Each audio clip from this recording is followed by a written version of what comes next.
The first time I went to the village bakery, I was maybe 5, maybe 6. Village trips were still a rare and special treat then. Something Mama did only when we truly needed things our forest couldn't offer.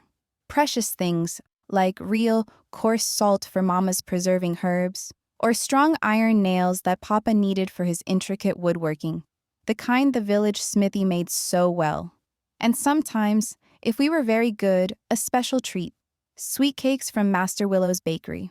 Just the thought of those sweet cakes, tiny jewels frosted in colors like amethyst and citron, made my tummy rumble with happy anticipation. The bakery door chimed a little bell as Mama pushed it open, and we stepped inside, leaving the bright, sun-drenched village square behind. The air inside was instantly different, dim and golden and thick with the most wonderful smells. It smelled like warmth. Yes, fire warmth radiating from the huge brick ovens glowing faintly in the back, but so much more. A warm, yeasty, sugary smell that tickled my nose and wrapped around you like a comforting hug. The air itself felt heavy, almost chewy, thick and floury, motes of white dust dancing in the sunbeams that slanted like golden ladders through the front window, illuminating everything in a soft, hazy glow. Rows and rows of golden loaves, crusty rolls with split tops, braided rye breads dusted with seeds, and those precious tiny sweet cakes, lined up in perfect rows like colorful gems, filled every shelf and counter. It should have been the most welcoming place in the whole wide world, all that good smell and golden light, promising sweetness and warmth to everyone who stepped inside. Mama held my hand tight, her fingers gentle but firm around mine as we walked further into the bakery. Her smile was bright as the sunlight outside, and her voice cheerful as she greeted Master Willow behind the long wooden counter.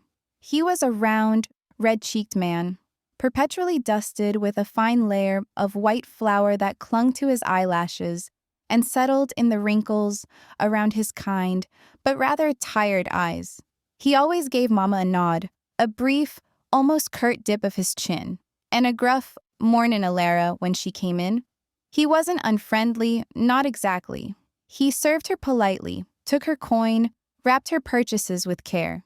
Just not warm either. Like the heat from his ovens had baked all the warmth right out of him, leaving only a slightly hardened crust. While Mama spoke to Master Willow about needing a larger sack of flour than usual, and if the rye was freshly milled, my eyes, as always, were drawn to something else. To a woman standing a little apart, near the tall racks laden with cooling bread. She was arranging the still warm loaves in neat, fragrant rows, her hands moving with a quick, efficient grace. She wore a simple, brown apron, dusted with flour like Master Willow, but her face was different. She had a kind face, I thought, softer somehow with gentle lines etched around her eyes that crinkled even when she wasn't smiling, and a peaceful, almost reverent way of touching the bread, as if each loaf was precious, like she was tucking sleepy children into warm, safe beds. She hummed a quiet little tune under her breath, a melody as gentle as the rustling leaves in the glade. She looked up, and for a fleeting moment, her eyes, a soft, warm brown, met mine. Impulsively, before Mama could finish her bartering with Master Willow, because that's just how I was, even then, a little burst of sunshine in my own small world, I lifted my hand high, waving it in what I thought was a very grown-up and friendly way. "Hello," I piped, my voice maybe a little too loud in the quiet bakery, as bright and friendly as I knew how.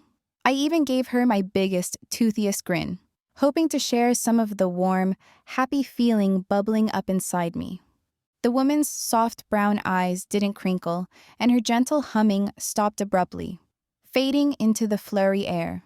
Her gaze flickered over me, just a quick, assessing glance that made me feel suddenly too small, then slid past me, settling somewhere vaguely and distantly behind Mama, as if I wasn't quite important enough to really see. For a moment, maybe a long, stretched-out moment in a little girl's mind, she just looked. Her expression was unreadable, like a closed book, Then, her lips, which had seemed so soft a moment before, tightened.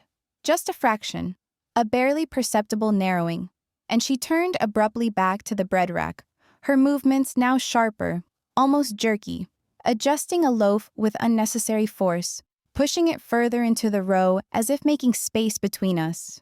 No hello back, no smile, no nod, no flicker of warmth, no anything friendly, really. Just a cool, still silence. A pocket of empty air where my cheerful greeting had so hopefully hung, now suddenly deflated and gone. The warm bakery air around me seemed to chill just a little. I dropped my hand slowly, my wave faltering midair, my smile feeling suddenly too wide, too bright, too silly, like a clumsy, unwanted thing. A strange prickle started behind my eyes, and my cheeks felt suddenly too warm. Confusion fluttered in my chest, a strange, uncomfortable flutter, like a trapped bird beating its wings. A prickly feeling I didn't understand, but knew, deep down, was not good. Had I done something wrong? Was my wave too high?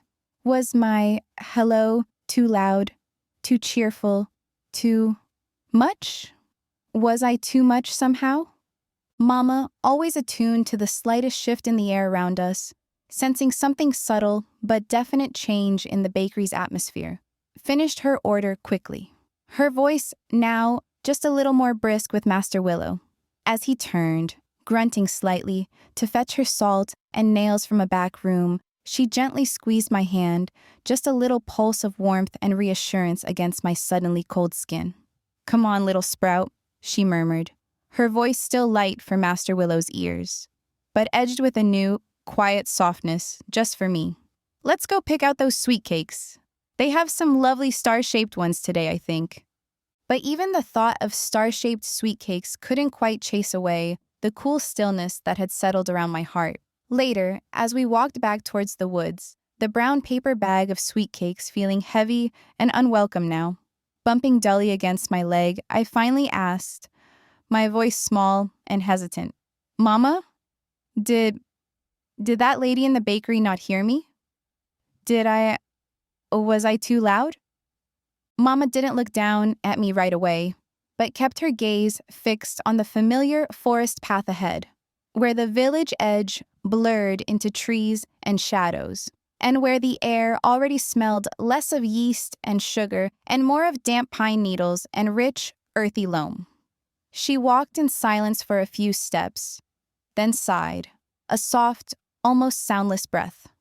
"Some people in the village, they don't always understand forest ways, little one," she said finally, her voice quiet and measured, almost too gentle, like she was explaining something fragile, something delicate and easily broken, like spun glass. Sometimes people just see what's different, little sprout," she continued, choosing her words carefully.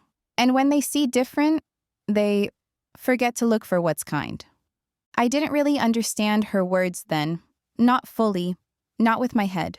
But I understood the quiet sadness that had crept into her voice and the way her hand, still holding mine, squeezed just a little tighter, as if trying to pull me closer, to protect me from something unseen. And I understood, with a child's clear, sharp heart, the cool stillness in the bakery lady's soft brown eyes, the way my cheerful hello had just vanished, swallowed up by the flowery air, leaving no trace behind. The bakery smelled like warmth, like home, like welcome. But it hadn't felt very warm at all. And walking away from the village, back towards the green, whispering woods, for the very first time, a tiny seed of something cold and prickly took root in my heart, a tiny, unwelcome worry that maybe, just maybe, the village, with all its warmth and golden light, wasn't quite as welcoming to us as the deep green stillness of the glade, our true forest home.